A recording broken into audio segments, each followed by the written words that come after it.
এই রাহাতারপুল এলাকা আপনারা জানেন একটি জনবহুল এলাকা।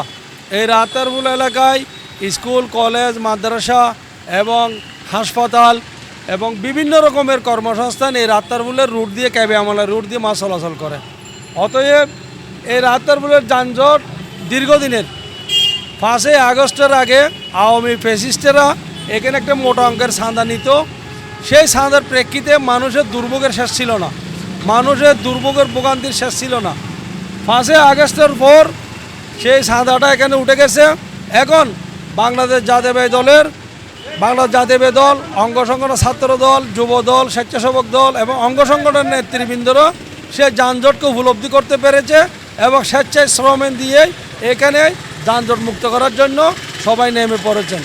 আপনারা জানেন আমাদের মাননীয় মেয়র ডাক্তার সাদাত হোসেন, উনি নিজে ঘোষণা করেছেন যানজট মুক্ত এলাকা, উনি নিজে ঘোষণা করেছেন সাদাবাজ মুক্ত এলাকা, উনি নিজে ঘোষণা করেছেন উন্নয়নমূলক একটা শহর এবং বন্দর নগরেই আমি একটা হেলথ সিটি, গ্রিন সিটি উপহার দেব।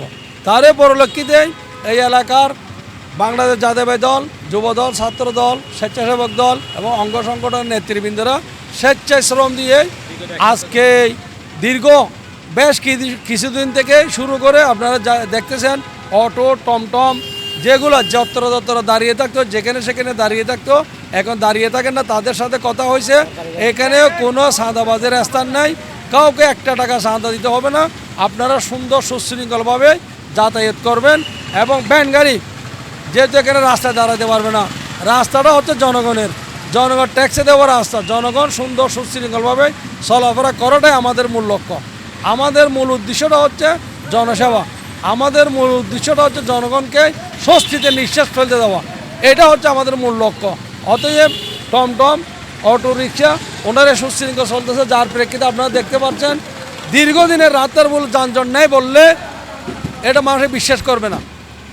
মানুষের একটা কথা আছে না, সর্বাঙ্গে গা ওষুধ দিব কোথা, যদি বলা হয় রাতারপুলের যানজট নাই সেটা হচ্ছে একটা আশ্চর্যের ব্যাপার। তাই আজকে আপনারা দেখেন দীর্ঘদিন থেকে এই ছাত্রদের, যুবদের, এই স্বেচ্ছাসেবক লীগদের, দলদের সবার শ্রম একটি এলাকাটা যানজট মুক্ত করা। আমাদের সংগঠনের নামও হচ্ছে যানজট মুক্ত সড়ক চাই।